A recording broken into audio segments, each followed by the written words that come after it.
بسم الله الرحمن الرحيم، والصلاة والسلام على سيدنا محمد وعلى آله وصحبه أجمعين. وصفة اليوم وصفة رائعة فعالة للحصول على بشرة جميلة ونضرة وبراقة ومن دون مكياج. سبق وحطيت وصفة، لكن بعض المشتركات في قناتي تحسسوا من ماء الورد. راح أعطيهم وصفة بديلة لها وفعالة ورائعة. مكونات هذه الوصفة: أولا راح نعطيكم طريقة التخلص من رائحة الحلبة في هذه الوصفة. راح أعطيكم السر أو طريقتي في التخلص من رائحة الحلبة واستخدامها في الوصفات بدون خوف من رائحتها. أولا نأخذ حبوب الحلبة، هذه هي الحلبة، حبوب الحلبة، نضعها في مقلاة على نار هادئة ونحمصها مع رشها بماء الورد. أثناء عملية تحميص حبوب الحلبة قومي برشها بماء الورد، وهي تتحمص قومي برشها بماء الورد. بعد تحميصها اتركيها تبرد واطحنيها على شكل بودرة لا رائحة فيها، تزول الرائحة نهائيا واستخدميها بأمان. هذه هي طريقتي السرية للتخلص من رائحة الحلبة، واستخدمها في الخلطات. نحتاج إلى بودرة اللوز، بودرة اللوز يكون مطحون كذلك بشكل ناعم، ونحتاج لملعقة من الزبادي الطبيعي أو اليوغورت، يمكن استبداله بعسل أو حليب إذا كان العسل متوفر، النتيجة جدا جدا رائعة. نأخذ أولا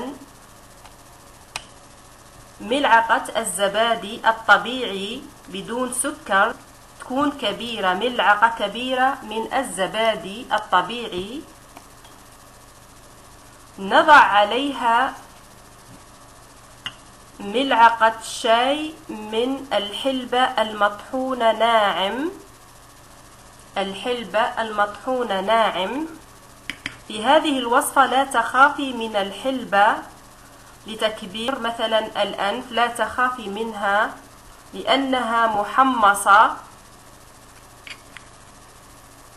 ونأخذ ملعقة شاي من بودرة اللوز كذلك مطحون ناعم، ونمزج المكونات مع بعض بهذا الشكل.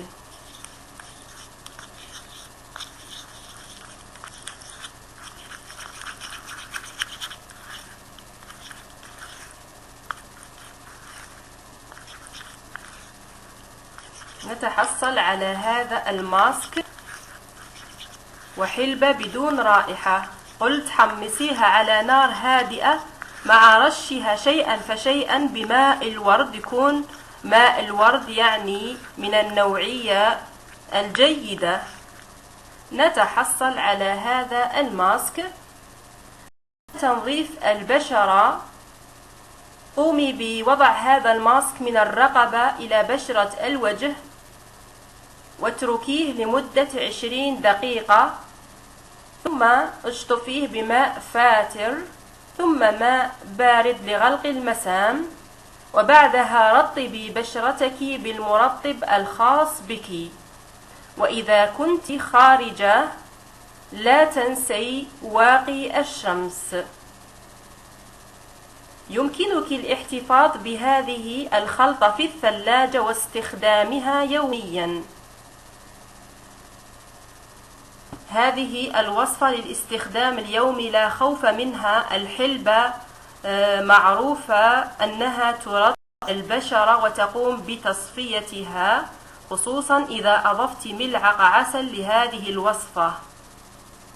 بالأخير أتمنى أن تعجبكم الوصفة وتنال رضاكم. أترككم في رعاية الله، والسلام عليكم ورحمة الله وبركاته.